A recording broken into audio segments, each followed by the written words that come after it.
To the folks at home that wonder what on earth I'm doing, to put it quite simply, getting back to basics.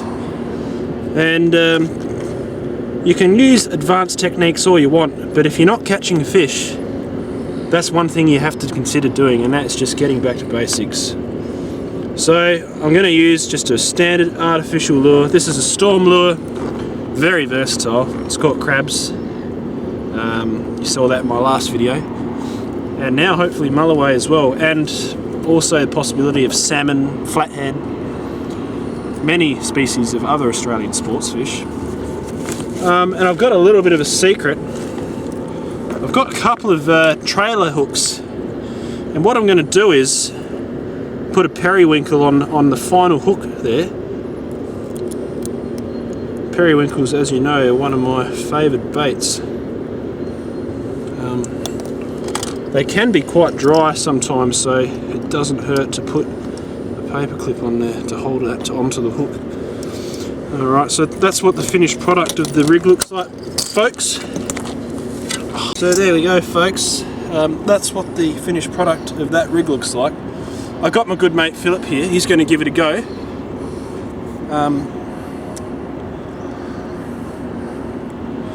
Yeah, that periwinkle trailing the lure like that, excellent bait on their own, but they leave a fantastic scent in the water. And if they smell that scent, they're going to come, they're going to see that artificial lure, and they're going to smash it. Let's have a go. Just before Philip's going to cast, I'm just collecting some periwinkles off the rocks here. And he's already got one trailing behind his artificial lure, but I'm just going to chuck a handful out, because they're absolutely excellent burley. Sorry Philip, just mind your head. Wow.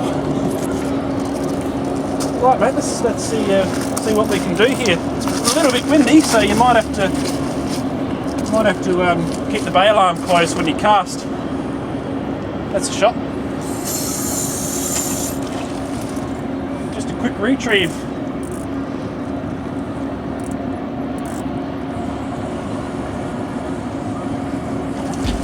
Sit back and wait. Philip's on. Well, it didn't take us long, and the artificial with the trailing periwinkle looks like it's done the trick. Hopefully onto a mulloway here. How big does it feel, Philip? Oh, huge, mate. That's a little bit of an overstatement, I think, Philip, but it's a good one for you, mate. Look at that. Got my, careful, mate. It's a bit of a lively one. And that's a nice Australian salmon, that one. That's a beautiful fish, Philip. Well done. Beauty, mate. Let's get a photo.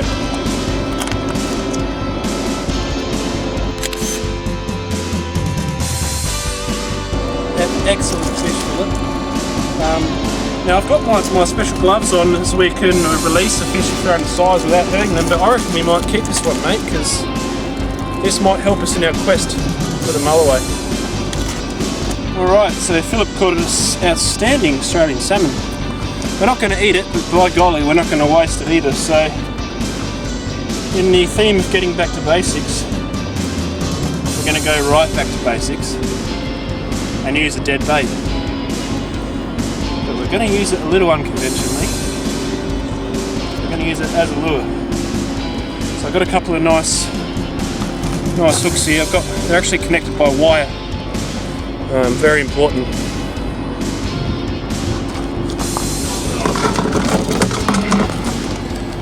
So we'll just hook him up on the bottom hook there. Go through the eyes, I think. Nice and fresh, that bait. You know it's fresh when you've got nice cloudy eyes on the fish.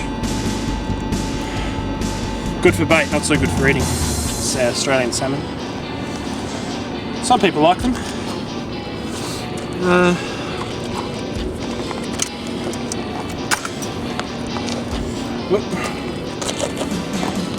Just to top it off with the rubber band, just over that hook, and just to hold him in a nice natural position. The bait's got to look natural. Now, we want every opportunity for the fish to notice our bait. We want our bait to be distinguished from all other baits. So I'm going to put a glow light in it. Might seem a little gross to some, but where else are you going to put it? I'm going to shove it in the back door there. Just lodge it in there, so under the water that'll glow nicely inside its stomach. Just place it in the anal cavity and then push through. So that's what it's going to look like, folks, in the water, as I'm using it as a lure.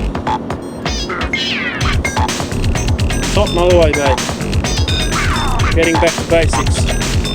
Let's have a cast, shall we? See a bit of surface action out there. Try and aim for that.